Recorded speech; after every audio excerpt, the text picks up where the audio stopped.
right, we're going to get started. Good morning again. My name is Dana, and I am the Program Support Services Manager at 2Life. And we have a really great presentation coming up next. It's on the topic of sex and intimacy when you're facing a cancer diagnosis. And our speakers today is Dr. Ami Neghandi and Dr. Heidi Godoy. Dr. Ami Neghandi is an oncologist practicing with New York Oncology Hematology. Dr. Neghandi received her medical degree from UMD-NJ Robert Wood Johnson Medical School, completing her residency at Cooper University Hospital. In her practice, Dr. Neghandi primarily... Sorry, I'm trying to find the happy balance. Okay. Can you hear me? Good. Can everybody hear me? Excellent. Earlier this year, 2Life welcomed Dr. Neghandi as she spoke to a small group of our survivors at 2Life, and we're excited to have her back today. She's going to speak first. And Dr. Heidi Godoy, down here in the front, is a board certified in obstetrics and gynecology, oncology, and robotics. Dr. Godoy specializes in medically and surgically treating cancers of female reproductive organs, including ovarian, endometrial, and cervical cancers. She completed her fellowship at Roswell Park Cancer Institute in gynecologic oncology. She is a member of several professional associations, including the American College of Obstetricians and Gynecologists and the Society of Gynecologic Oncologists. So thank you. Let's welcome our speakers. Thank you. Thank you so much. Everybody can hear me okay? I'm nervous. I'm going to walk a little bit. Okay. So thank you so much for having me here to talk. Oh, hi. Hi. So many faces I recognize. Thank you so much for having me here to talk about the important topic of intimacy and sex and cancer. You know, this is not something that a lot of patients bring up to their doctors, and it's not something a lot of doctors bring up to their patients, and we need to change that and really have the language to be able to bring up these really important concerns. I have no conflicts of interest, but maybe soon I will have some. So I'm going to start backwards today. I'm going to start with my take-home slide because I really want, if you don't leave here learn anything from what I tell you, I want you to leave with these three things. You have a fundamental right to feel good. There is no such thing as normal. Whatever you've read, whatever you've heard, the movies, TV, shows, all of it, there is no such thing as normal, and you are not broken. If you have one breast, two breasts, no breasts, uterus, ovaries, you are not broken. Okay. Why did I get asked to speak on this? Because sexual health is health. It's part of our overall health. And knowledge is power. The more you know about your body, how your body works, the more you can enjoy your body, know what you can do with your body. And it helps your partner too. And, you know, when somebody has a cancer diagnosis, so much control is taken from you, right? It's just the control is gone. And this is one way you can get that control back into your life, get confidence back in you and your body. And who wouldn't want to have a really good relationship with their partner, feel connected? And when that happens, it makes you happy. And we all deserve to be happy. Okay. So what are the parts of this whole sexual health system? So the most important organ is the brain.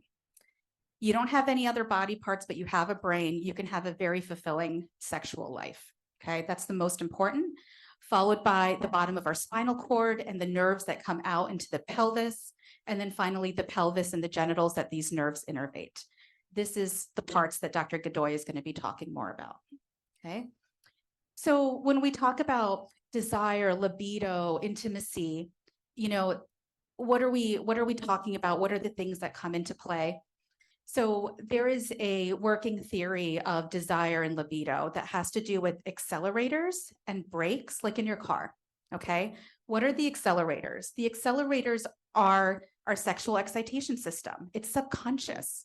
You're not even actively thinking about it, but this system is looking in the environment for cues to say, should I start getting turned on now? Maybe. And it's constantly looking for sex-related stimuli in the environment. You could be walking through the grocery store, you know, that system is working. And then what are the brakes? You know what I'm talking about. Yeah. So what are the brakes? The brakes are the inhibition system. I'm in a meeting. Now is not the right time. You know, it's your no thank you signal. I got too much to do. I'm doing the dishes. I'm putting the kids to bed. No. And the breaks can be quite strong in somebody who has performance anxiety as well. And all of the accelerators and brakes, that balance is very different in all of us. So your sexual temperament, how sensitive is your accelerator? How sensitive is your brake? Varies between all of us. All right.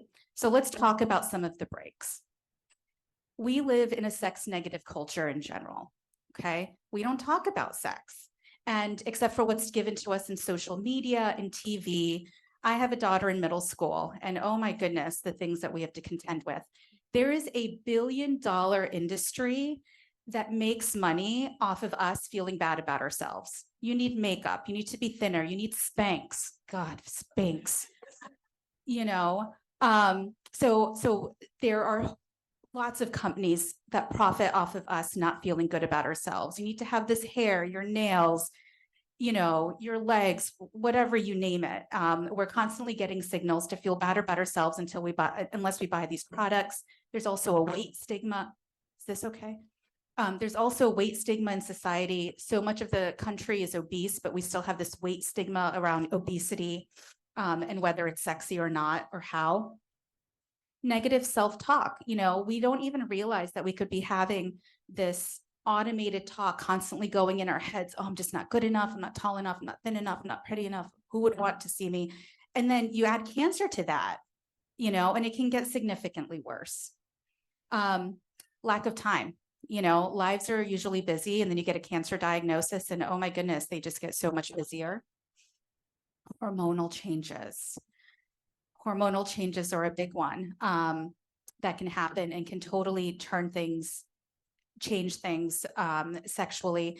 And you know, menopause can take up to 7 years from beginning to end. Menopause can be gradual, but when you have a cancer diagnosis, you're getting chemotherapy or an anti-estrogen therapy, those changes happen much more quickly, so they could be much more disturbing.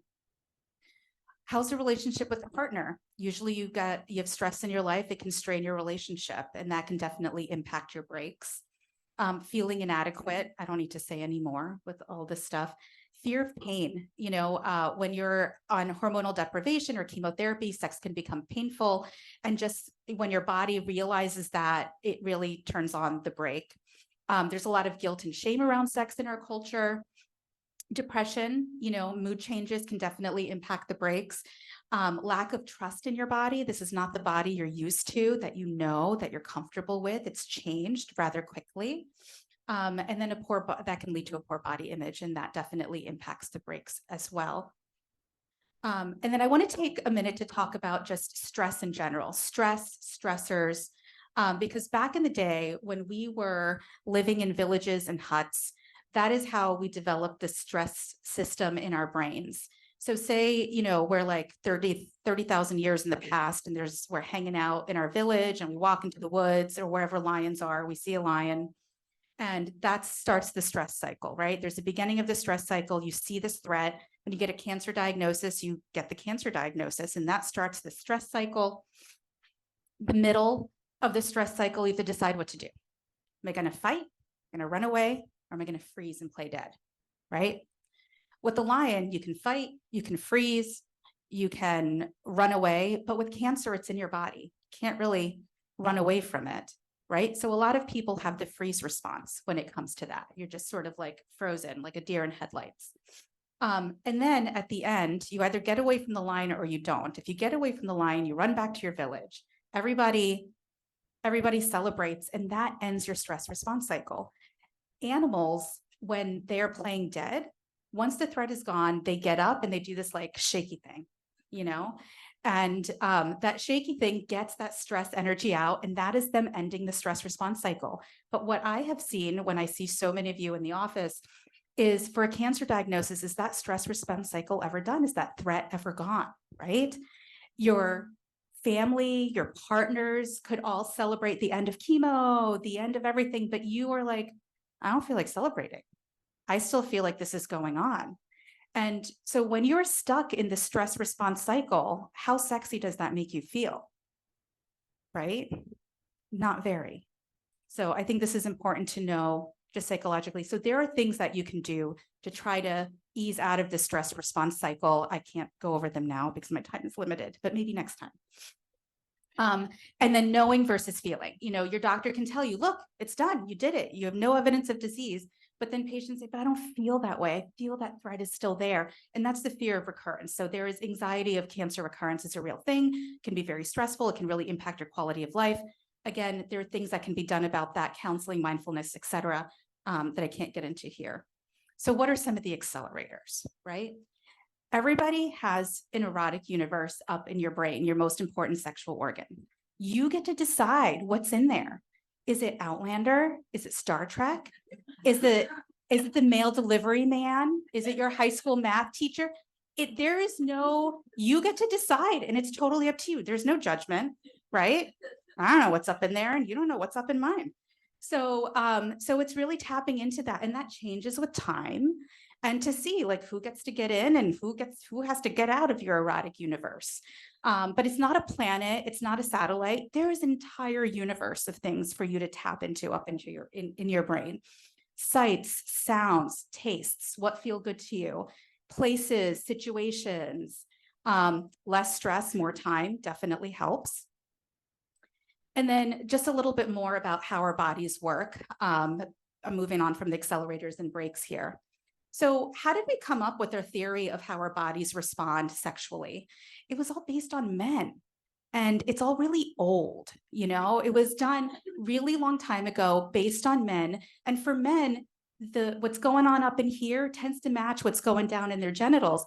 And for women, that is not the case. That is not the case. And so I cannot believe how many songs have been written about women's self-lubrication, right? So many rap songs written about wetness. They're all wrong. They got it wrong. Why? Because we researched this. And we know you could be totally turned on in your head, but dry as a Sahara. And that is totally normal. That is totally normal. That's totally normal. And that is why we love lube. Lubricant is excellent. It's great. You're going to hear more about it from Dr. Godoy. And then the opposite, you could be walking through the grocery store and you're like, what is going on? I'm just picking out pineapples, because they're not connected. And I think it's really important for trauma survivors, especially to know that how your body responds to a traumatic event has nothing to do with what's going on up in your brain. It can be completely non-consensual, but your body will self-lubricate, because that's what our bodies do when something happens, okay? And then desire. So how do you get in the mood? In general, more men tend to have spontaneous desire, right? You can just snap your fingers. All right, I'm ready to go. For women, we tend to have more responsive desire, which means that you first have to get in the mood, set the scene, relax, or start fooling around before the rest of your body's like, all right, I'm into this, all right? So women majority of women, again, there's no such thing as normal. So some men have responsive desire, some women have spontaneous desire, but in general, more is responsive. You need a catalyst. And that is where, the romantic novel industry, it's all women that read those novels, but that's what we like. We like the story, we like the setting, we like the background. TV series, audio porn is basically, listening to these books or erotic on tape. There's an app called the Rosie app that has nice, short, erotic stories for women. They include women with disabilities, women who've had mastectomies, to try to be more all-inclusive. And then mindfulness can actually help us stay in that place and not get distracted. You start doing the grocery list when your husband's trying to approach you. All right, good. I was like, I hope people can connect with this. Yeah. So what can you do? Mindfulness and mindfulness meditation is something that you can do. And it's not, you don't have to sit in the lotus position and, close your eyes and start meditating. You can actually do it while you're doing anything, washing the dishes. The key is you want to feel, the temperature of the water, the texture of the dishes, the glasses, and really stay in the moment without judgment. So you're not saying, oh, this is taking too long. Oh, my back hurts. But just what is going on, and stay in the moment. You're folding the laundry. What's the texture of the shirts? What do the socks feel like? And really stay in the moment without judgment. That's a practice. So you can get better with that. And as you get better with that, it's easier to stay in the moment when you're trying to get intimate with your partner. Sensate focus is another technique. It's a multi-step technique that partners do together. It is great for trauma survivors as well, because it really helps you connect back to your body as a source of pleasure instead of pain. And then intimacy really is emotional connection, and we really can't be connected to someone if we don't trust them. So it's important to be honest, right? You don't assume what your partner feels. Your partner shouldn't assume what you feel. Talk to each other about it, and then that way you will be more emotionally connected. So the nuts and bolts, just the practicality of how this all can work if you're going through treatment. So chemotherapy can be found in saliva and vaginal fluid for 2 to 3 days after chemotherapy treatment. This is chemotherapy treatment, not immunotherapy, not hormonal therapy, but chemotherapy. So that's usually when we say you want to avoid bodily fluid contact in that time. If you want to have sex during that time, you want to wear a condom. Try not to do too much open mouth kissing where you're swallowing a lot of saliva during those days if you can help it. And then even afterwards, when that period of time is gone, if there's any open mouth sores or open skin, you really want to avoid bodily contact with those. If you're premenopausal, please don't get pregnant during chemotherapy. And then I tell my patients that nothing up the rectum during chemotherapy, no suppositories, no enemas, nothing during that because of risk of infection when you're immunosuppressed. So what about partners? I don't know if there's any partners here in the audience today, but what can partners do to help patients? So help your partner conserve energy. And that means all kinds of energy. Put the kids to bed, do the dishes, fold the laundry, choose a time of the day where your partner going through treatment is not going to be as tired. Or if they nap during the day, maybe choose a time of the day that they wake up from their naps, so they're a little bit more energized. Help set aside uninterrupted time. If I have patients tell me, well, sex should be spontaneous. And I was like, well, fine, but if it's not happening spontaneously, then set aside time, and there's nothing wrong with setting aside time, especially if you lead busy lives, because when are you going to get time? And choose a time that works for both of you. Maybe it's 10 a.m. on Sunday works for both of you, or 8 a.m. on Thursday, 8 p.m. on Thursday night, whatever works for both of you. Set aside time to make it a priority, right? So we have lots of priorities in our lives, and you get to decide, do you want to make this a priority or not? And if you don't, fine. But if you do, then set aside time, and this can really help you connect. And then discuss with your partner, what are they concerned about? What do they want? And one thing I will say is, if somebody has pain with sex and they're just like, oh, I just don't want to do this because it's so painful, take sex off the table. We always think about intimacy as intercourse, generally penis and vagina intercourse, but take it off the table, do outer course, do a massage, take a bath together, take a shower together, cuddle up on the sofa and watch a movie. There's multiple ways to connect. And if pain or discomfort, or there's a lot of anxiety with sex, just take that off the table and connect in other ways. And if you're going to have intercourse, sometimes the partner not going through treatment will need to assume the active role during sex. Listen to your partner, avoid judgment, especially if their body's going through changes after surgery, etc. Be willing to try new things. If your body's different, the way that it used to respond, or the things that made you feel good before you went through cancer treatment, if those things aren't working, try new things.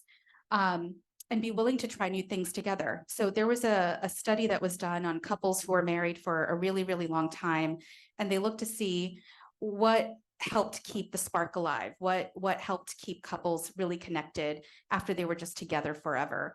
And one thing was to have a new experience together. So a lot of times traveling to a new place, discovering it together, taking a class in clay making together. So having a new experience that you do together. And so this is something you can also do together. And then, like I said before, use lube. I love lube. And this is my take home.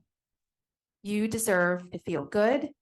There is no such thing as normal, and you're not broken.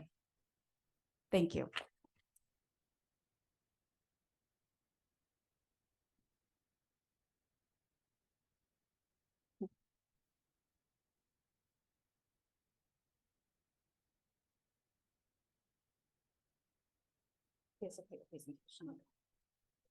Well, that's something to follow, huh? We did not coordinate our outfits today. We just like-minded. So the nice thing about Dr. Neghandi is we get to do this. I get to high five her and we get to split our presentation. And so one of the really important things that I get to do today is talk to you about sex. I'm a GYN oncologist, so a little bit about me.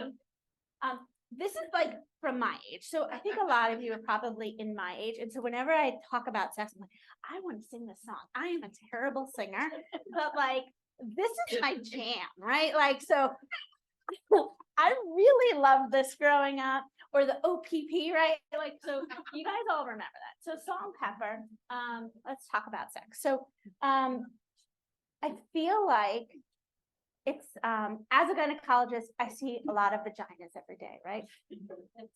So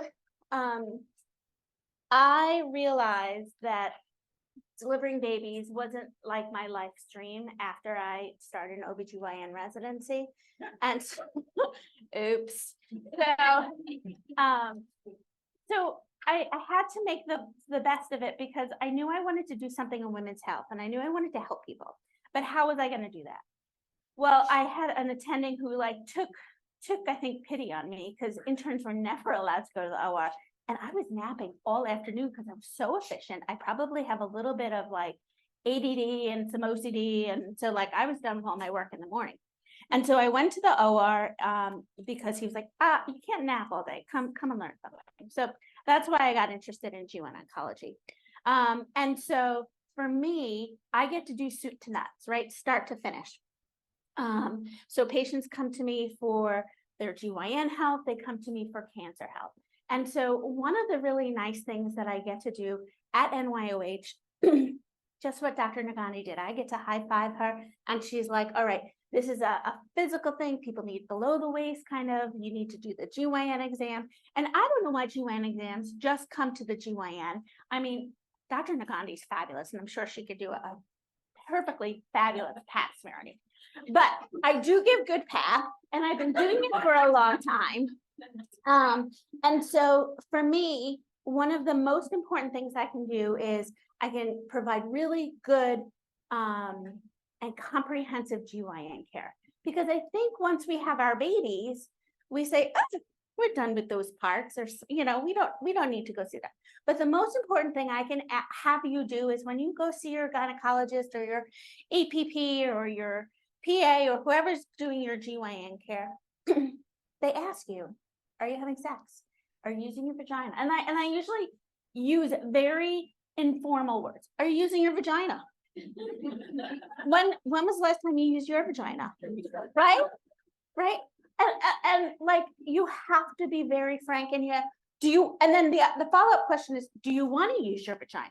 Okay. And if I get yes or no's or whatever, we kind of develop a conversation around that because I don't want to put my construct on how I use my vagina on you. Okay. And everybody uses their vagina differently. Okay. But it's really important that you have this conversation. And it's okay to ask questions. Google is fabulous. Okay. You Google one time, you're going to get like porno stuff pop up. You're going to get all this crazy stuff pop up, but it's going to help you kind of figure out what you're comfortable with. And figure out if you need to kind of take it to the next step. So salt and pepper is your friend. So the basic screening tool is, one, are you having sex? If you're having sex, is it painful? Okay. And so Dr. Neghandi came back from this conference called ISWISH. It's all about sexual dysfunction and sexual health. And she came back refreshed, and she is like ready to take on the vagina, right? So, and there are things that, as a medical doctor, that she goes, I didn't even think this thing was down there. So we'll get to that. And so if I have like a super intelligent woman telling me she didn't know that something was down there, what is my expectation from you? You know, there are 3 holes down there. Okay, let's just start there. Okay, so lifestyles and health related factors. Okay, So associated with sexual activity. Apparently, if you follow a Mediterranean diet, you're probably going to be thinner. You live in the Mediterranean, so you're happier.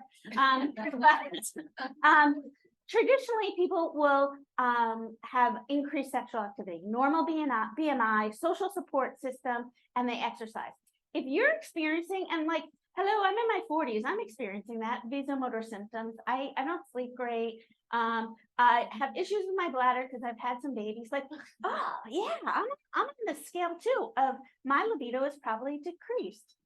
And older women and sexual function, why does it go down? Okay, we hear all these stories that, oh, you're in your 30s, your peak sexual function, you should be with guy who's 18, so you match. Yeah, but who has time for that, right? So, it's really incongruent, okay, with where we are in our stage of life and what we want, okay? And so how do we make it congruent? How do we make them match? And that's by education, by talking, and by seeking answers to your problems, okay? So factors that are influencing your function, declining estradiol levels. So declining estrogen levels, I don't have a pointer here. The blue line is your dyspareunia, painful intercourse. Red line is estrogen levels, okay? Years before and after menopause, menstrual period, sorry. Stopping your menstrual period. So as your estrogen levels decline, your dyspareunia or painful intercourse increases. So negative effects of menopause-related vaginal discomfort. So we can see it reduces your quality of life, interferes your partner intimacy, makes you feel old, and it has negative effects. So I kind of want to get to this scale, okay? As women, my husband's retired, okay? So let me give you a little background. So I clearly have a little bit of energy about what I do, right? And so we are a little mismatched. My husband is a retired policeman. So he's in a little different stage of life than I am. And so for me, I'm thinking about the kids, dance, hockey, soccer, right? Who's folding the laundry? Thanks, Dr. Neghandi, but I never want to fold the laundry. So when I'm folding laundry, I'm usually saying, well, why didn't my husband do this? And I'm getting angry and tearing socks, and I'm not feeling the texture of the wool. And the dishwashing, I'm a surgeon. These hands shouldn't be washing dishes either. But I'm thinking about all of that. And so all of those things are kind of like influencing, well, I'm now pissed at my husband that I have to fold the laundry, wash the dishes, make the kids' bed, think about soccer, pay the bills, and so on and so forth. And he's retired playing golf. So you have to become balanced, right? So you need to figure out what works for you, what makes you angry. Maybe you're angry at your partner. Maybe you're like, I'm angry. I'd just rather go use my vibrator, okay? Because there's less involved in that, okay? And that's okay too, if that's what you have in your marriage, your relationship, your significant other, and that's okay. I think we're kind of on the same page, Dr. Neghandi and I, in saying that whatever works for you and in your life works for you, but don't rule it out just because you have a cancer diagnosis. Don't rule it out because maybe you're going through some stuff. Don't rule it out because your shop has been closed for a while, okay? So there are things that we can do to revitalize it.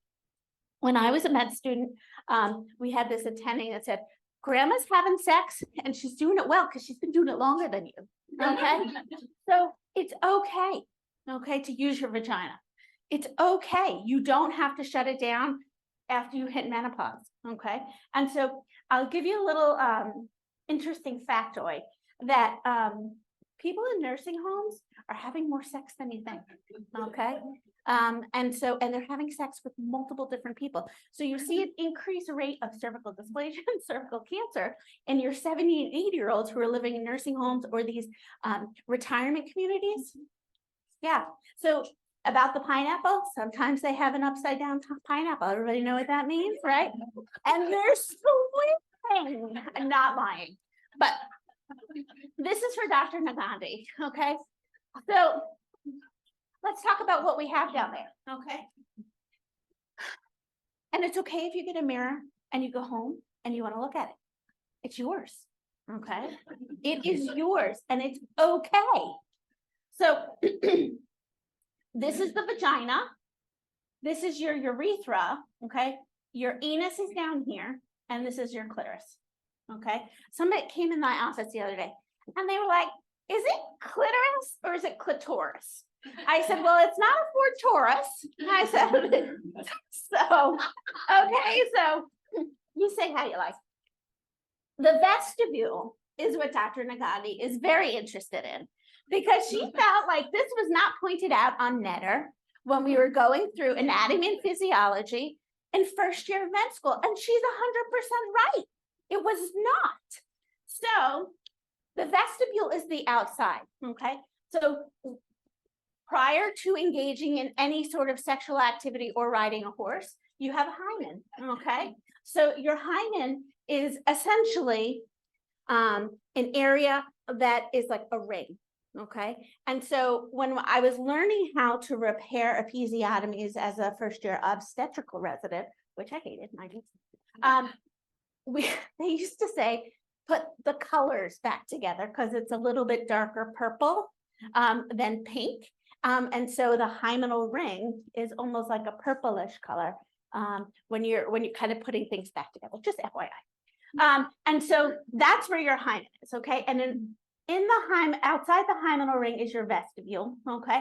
And so people that have vulvodynia, pain on their vulva, sometimes it's in this vestibule area. And oftentimes we're gonna use words like lichen sclerosis, which means thinning of the vulva, and sometimes you get white changes on the vulva. That's on the outside here, okay? And it can affect from top to bottom, okay? You also can have, when you're on an aromatase inhibitor, when you're on, when you get pelvic radiation, you can just get thinning of this area. When you're going through menopause and your estrogen levels are declining, this area becomes starving for like estrogen and the area becomes pale. So it used to be almost this color of this lady's jacket, right? Okay, and then we're gonna go to the color of this man's shirt, right? So there is a drastic change in the color of your vagina, and that's based on estrogenation of the vagina. Okay, another picture. Close your eyes if you're squeamish, okay? So the vestibule, again for you, Dr. Neghandi, okay? This is what a real, not cartoon vagina looks like, okay? So if you take your little mirror, you put your leg up, okay? And you take a look, this is what you're gonna see. This is the urethra, right? This is the vestibule area that we're talking about, okay? Your Skene's glands are there and you have a different blood supply, okay? Anybody have any questions about this?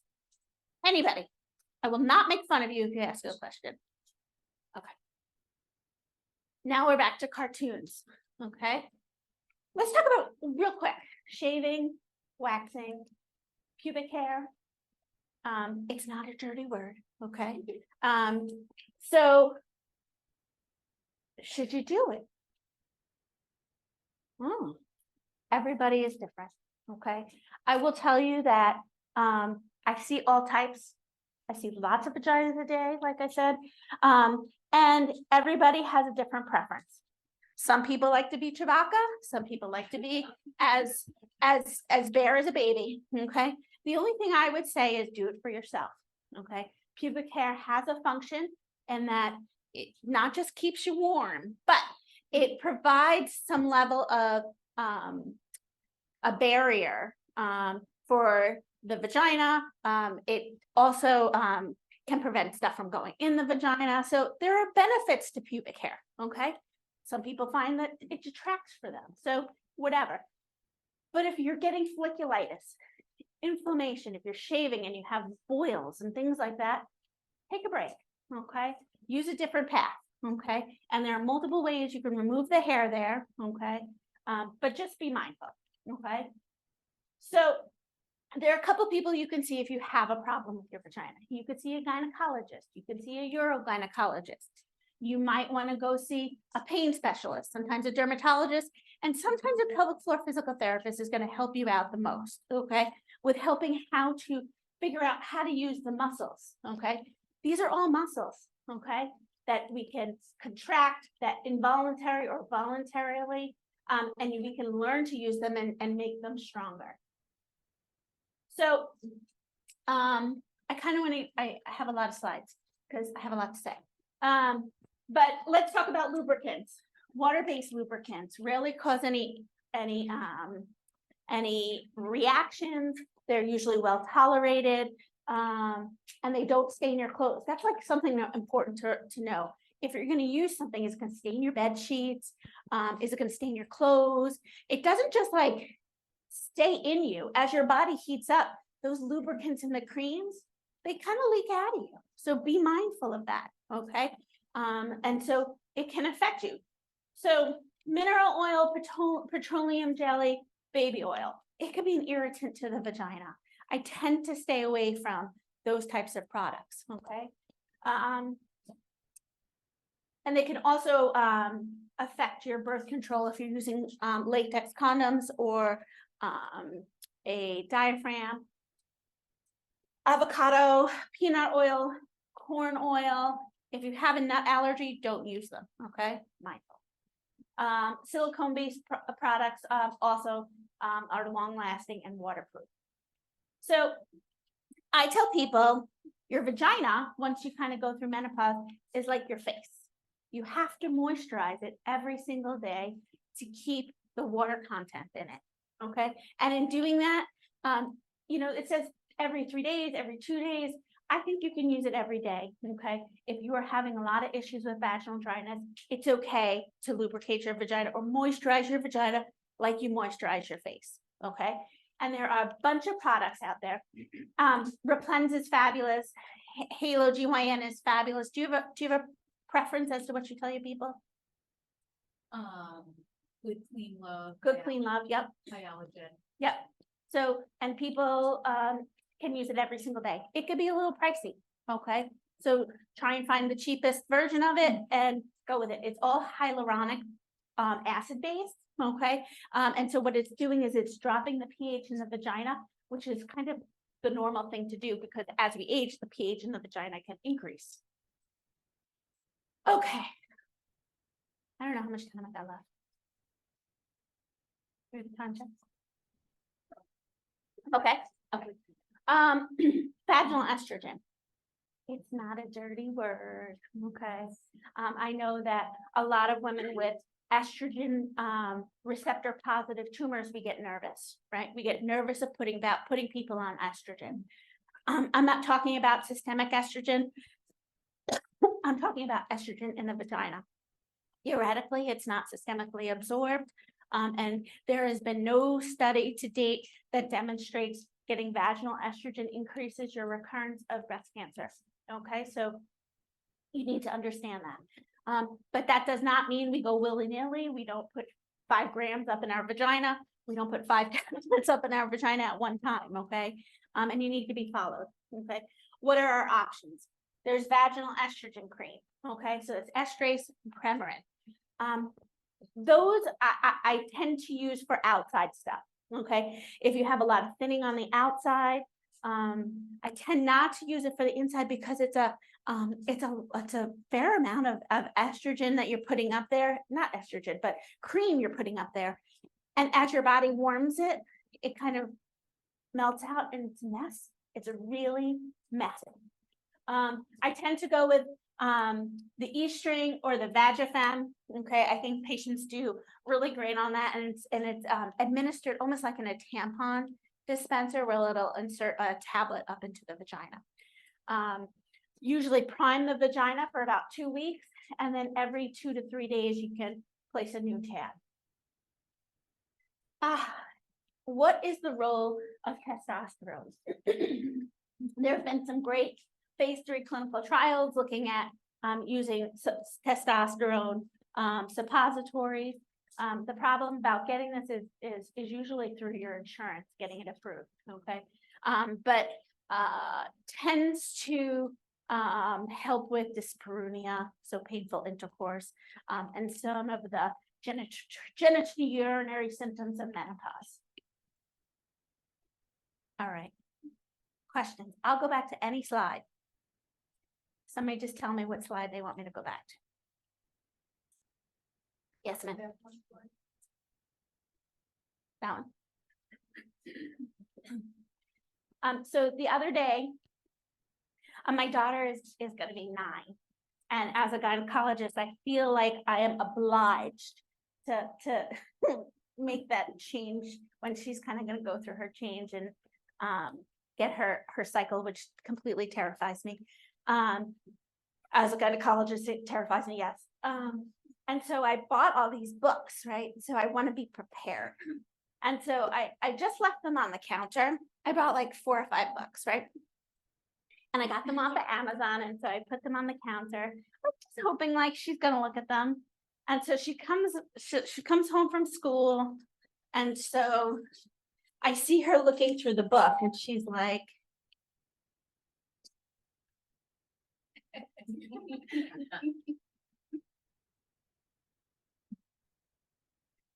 "Mom, are these for me?"